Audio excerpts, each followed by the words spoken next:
Glória a Deus. Paz do Senhor para a igreja. Amém. Glória a Deus. Meus irmãos, pode se sentar por um minuto. Eu quero louvar a Deus por essa igreja, por esse ministério, está conhecendo mais um povo que vai morar no céu, né? Pastor Elia, obrigado. Já conheço né? Não faz muito tempo, mas já tenho um amor muito grande por ele, como se conhecesse a vida toda, né?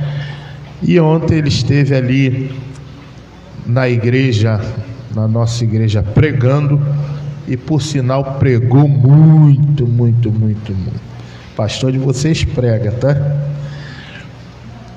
E eu quero louvar a Deus pela vida pastor Elias, sua esposa, por essa igreja, pelos obreiros. E eu quero dizer para os irmãos que eu não sou pregador, irmãos. Os irmãos já viram lá em casa quem prega, né? Quem prega lá em casa é a esposa, é ela que é a obreira, é ela que faz tudo lá. Eu só fico intercedendo, né? Mas nós temos uma palavra da parte de Deus para a sua vida, e eu tenho certeza que Deus vai falar com você nessa noite. Não vou falar nada de diferente daquilo que o pastor Elias já tem pregado aqui, ensinado à igreja. Eu não corro, irmão, não sopro no microfone, tá? Eu não tenho esse mistério, não. É desse jeito assim mesmo. Um dia eu chego lá, chamar o povo à frente para orar, né? O pessoal ser batizado no Espírito Santo. Um dia eu chego lá, estou buscando. Mas nós somos profeta de Deus, que vamos ser o canal de Deus para a sua vida essa noite. Vamos ler a palavra do Senhor no tema desta campanha.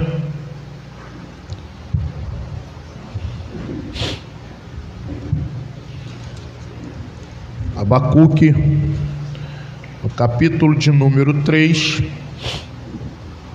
versículo de número 17, amém? Você que tem sua Bíblia, faça uso dela.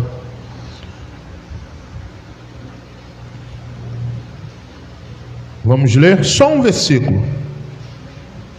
Porquanto, ainda que a figueira não floresça, nem haja fruto na vide, o produto da oliveira minta, e os campos não produzam mantimentos, as ovelhas da malhada sejam arrebatadas, e nos currais não haja vacas. Versículo 18: Todavia eu me alegrarei no Senhor, exultarei no Deus da minha salvação. Os irmãos podem sentar. O texto, irmãos, escolhido para esta campanha é um texto muito... Eu preciso que você redobre a sua atenção para que você entenda o recado de Deus para a nossa vida essa noite. É um texto muito conhecido, né? Nós tem até um louvor que diz assim, né? E ainda que a figueira não floresça, que não haja fruto na vide, que o produto da oliveira minta, todavia me alegrarei. Não é isso? Então, é um texto bem conhecido. Só que, irmãos, qual é o cenário? O que está acontecendo aqui quando o profeta Abacuque ele profere tais palavras?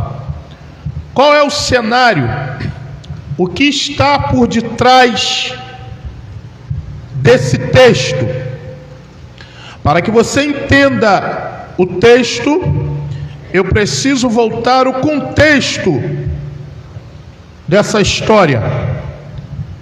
Porque quando nós lemos Abacuque proferindo essas palavras, parece que Abacuque está vivendo o melhor de sua vida, o melhor do seu ministério. Mas Abacuque, quando profere essas palavras, ele está vivendo um caos. É um profeta que está vivendo em conflito. E nós vamos saber por quê. Então, viaje comigo nessa palavra e você vai entender a revelação de Deus para a sua vida. Israel vai passar por alguns momentos após a morte de José. Todos conhecemos a história de José.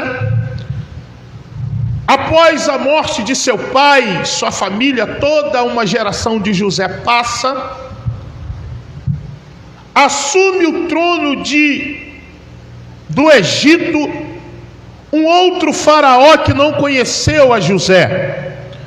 O faraó que vai colocar José como governador, vai colocar ele para tomar conta de tudo em sua casa, menos abaixo do seu trono, abaixo do trono de Faraó. José tomaria conta de tudo, governaria tudo, ele só não seria maior do que o rei. Esse faraó vai morrer, José morre, a família de José morre, toda uma geração. E aqueles que ficaram dos hebreus, a história diz que vai crescer no Egito, a ponto desse novo faraó ficar preocupado com o crescimento deste povo.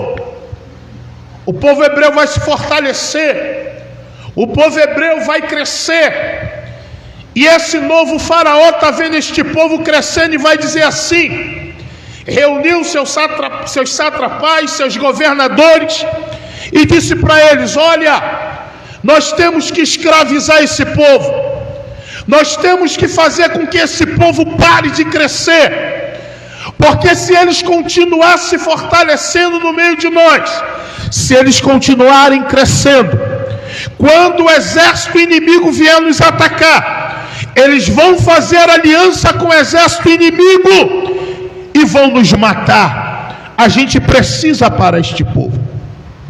E a história diz que esse faraó vai escravizar o povo de Deus no Egito, vai tratá-los como mão de ferro, obrigá-los a trabalhos forçosos.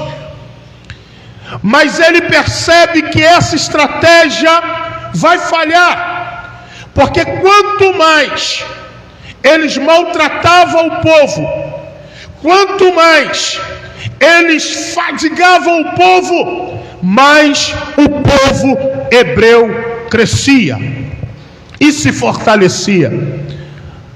Esse novo faraó vai olhar e vai dizer: não está adiantando. Quanto mais a gente aperta esse povo, quanto mais dá trabalho forçados a ele, mais eles crescem. Vamos fazer o seguinte: chamou as parteiras hebreias e disse assim: todo primogênito que nascer do sexo masculino, o sexo feminino vocês deixam, mas o sexo feminino vocês matam, tem que morrer. A Bíblia diz, e a história vai dizer, que nesse contexto em que os primogênitos do sexo masculino estão morrendo, a Bíblia diz que as parteiras hebreias temiam o Senhor, e elas não vão fazer o que Faraó pediu. Faraó vai até elas e diz assim: por que vocês não estão matando os primogênitos, homens que nascem na família hebreia? E elas vão dizer: eu não posso fazer isso, eu temo ao Senhor. E ele vai pegar agora seus valentes E agora seus valentes, seus homens de guerra que têm a responsabilidade de exterminar todo menino, todo primogênito do sexo masculino que nascesse entre os hebreus, teria que morrer. E é nesse contexto que vai nascer um menino chamado Moisés. A mãe de Moisés pega o seu filho, ele nasce, e ela olha para o menino, aquele menino lindo, segundo o que a Bíblia diz. Ela vai pegar um cesto, vai betumar, vai colocar Moisés no cesto e vai largá-lo sobre as águas do rio Nilo. A Bíblia diz que a sua irmã Miriam fica observando o que vai acontecer com Moisés. A Bíblia diz que nesse exato momento em que Moisés está descendo pelas águas do rio Nilo, a filha de Faraó, é isso mesmo, a filha de Faraó, que estava matando todos os primogênitos hebreus, nesse exato momento ela está se banhando no rio Nilo. E a Bíblia diz que ela vai ouvir o choro do menino. Ela vai lá no cesto, vê que é Moisés, aquela criança linda, e ela vai pegar e vai pedir para que as suas amas, as suas empregadas cuidem do menino. E assim Moisés, por 40 anos, Moisés ele vai viver no Egito. Se tornou um capitão, se tornou um valente. Só que vai acontecer um episódio na vida de Moisés. Moisés vai ver um egípcio maltratando um hebreu, e o sangue de hebreu ferve dentro de Moisés. E a Bíblia diz que Moisés vai matar o egípcio e enterrar na areia. Só que alguém vai ver. Alguém vai ver e vai apontar aquele delito. Moisés vai ficar com medo e ele foge do Egito. Para onde Moisés vai, pastor? Deserto de Midian. Chega no deserto de Midian, ele vai casar com uma das filhas de um homem chamado Jetro. E por 40 anos, eu estou dando uma acelerada para a gente chegar no texto. Por 40 anos, Moisés vai viver no deserto de Midian. Casa-se com uma das filhas de Jetro, apacenta as ovelhas da filha do seu sogro Jetro. Por 40 anos, ele vai viver no deserto. 40 anos no Egito, e agora 40 anos no deserto de Midian, apacentando ovelhas. Quando ele está no deserto apacentando as ovelhas, o Senhor aparece a Moisés através de uma sarça e lhe dá uma responsabilidade. Qual é a responsabilidade? Tu irás libertar o meu povo das garras de Faraó. Na primeira instância, Moisés recusa. Ele não quer ir, ele se acha incapaz. Mas o Senhor o encoraja, e ele obedece à voz de Deus, e ele vai até Faraó. Diversas vezes ele foi até Faraó. Faraó, com o coração endurecido, não quer liberar o povo, não quer deixar o povo ir. Aí o que Deus vai fazer? Vai mandar as 10 pragas no Egito. Mas ainda assim Faraó está com seu coração endurecido.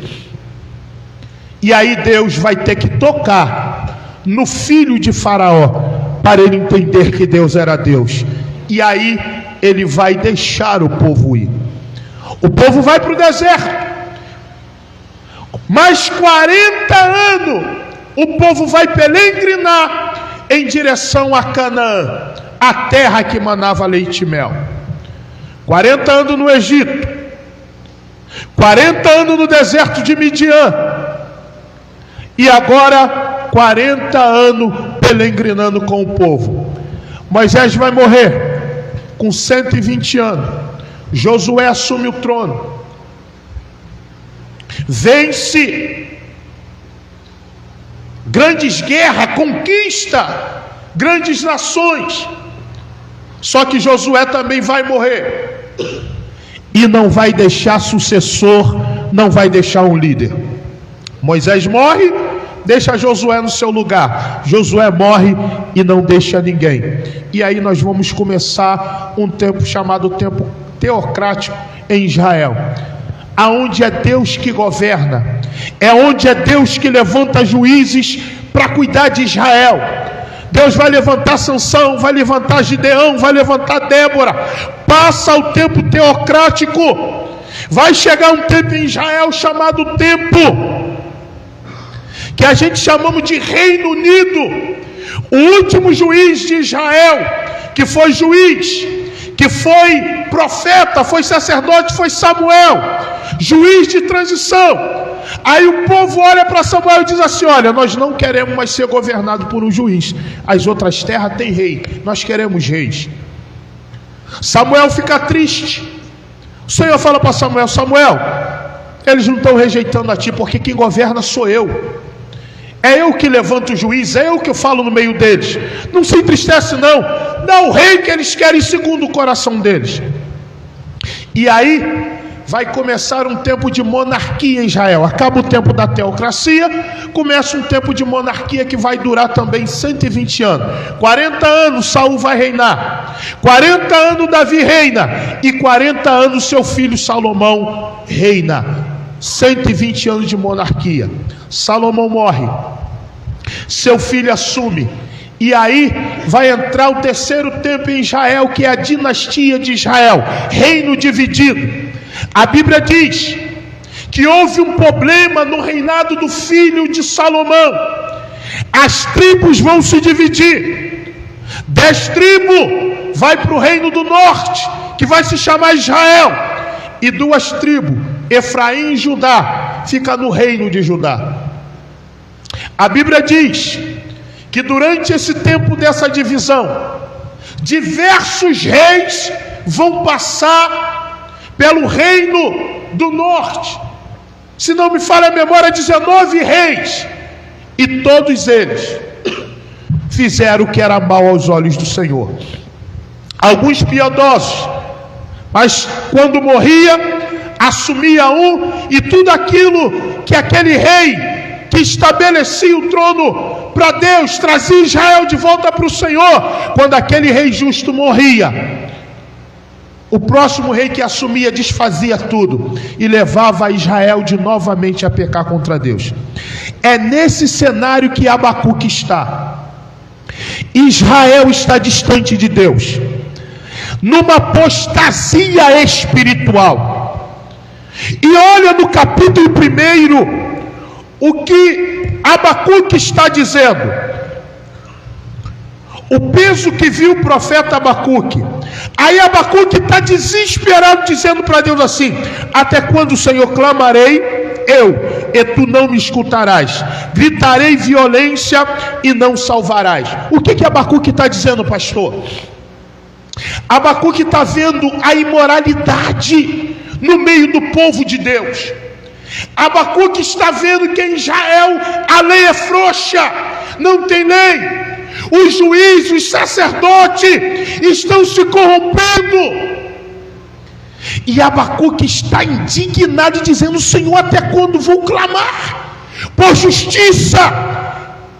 Parece que Abacuque está vivendo aqui os dias que nós estamos vivendo hoje, aonde a gente olha para uma sociedade caída. A imoralidade sexual cresce a cada dia. Quando a gente olha para a política, para os nossos governantes, eles não dominam mais nada. Parece que o nosso governo perdeu o controle. De um lado, corrupção política. Do outro lado, a criminalidade cresce avassaladoramente. Do outro lado, a saúde pública está o caos. Do outro lado,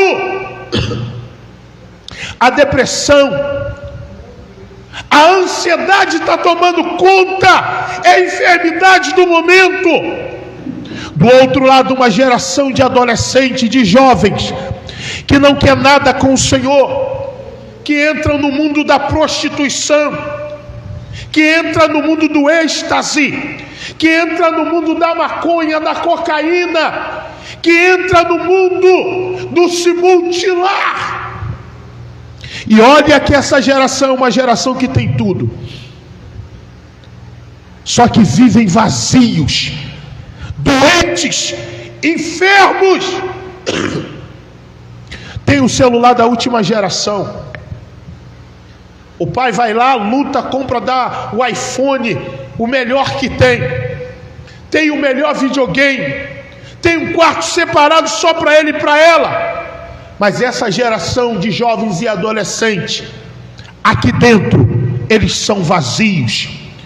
Por mais que são rodeados de bens, mas ainda assim querem tirar a própria vida, se suicidar. Ficam se mutilando, se cortando os pulsos, porque o celular de última geração, o melhor videogame que tem, a conta bancária, a mesada que o pai dá todo mês, o namoro sem pudor, não consegue preencher o vazio que está aqui dentro do coração. Mesmo rodeado de tudo que querem, ainda assim essa geração está enferma, querendo se suicidar. Parece que Abacuque está vivendo os dias que nós estamos vivendo.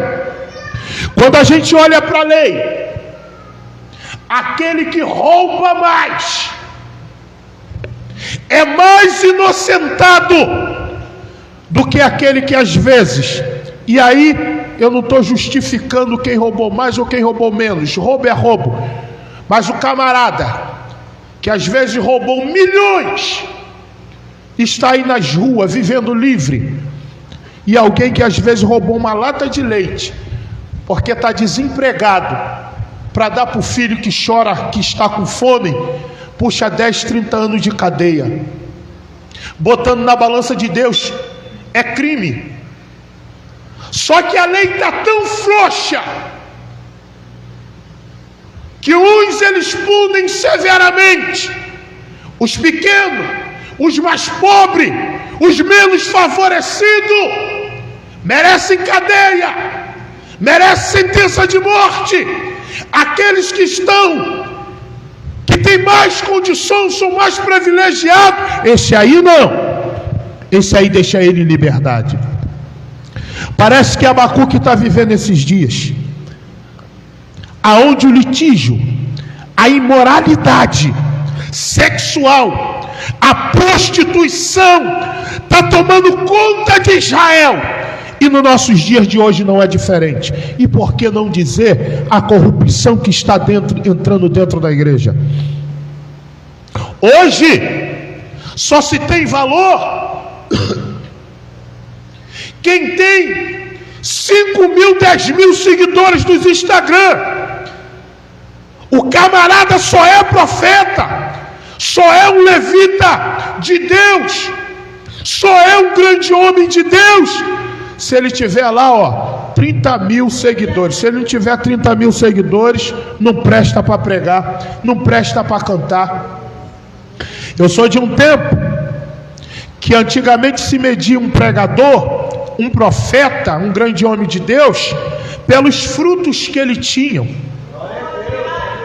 Hoje, um grande homem de Deus, um grande pregador, ele é medido pelos dons.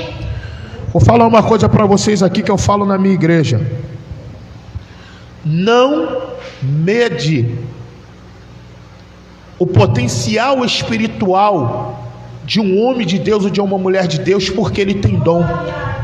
Porque hoje, não se assuste com o que eu vou falar não, hoje os dons estão servindo de esconderijo de adúltero, fornicários.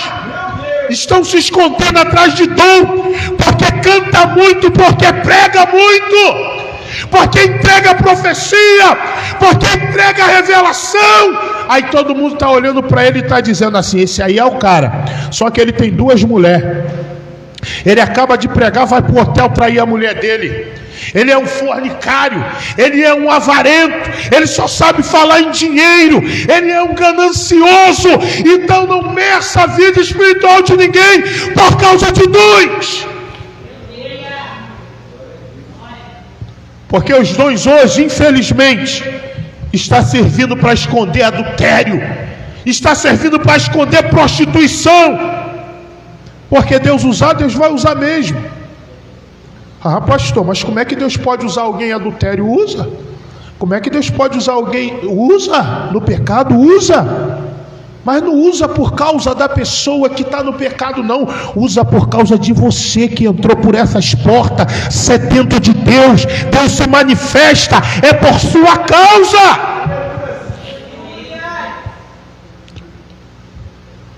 Porque Josafá fez aliança com Acabe, e Acabe foi consultar o melhor.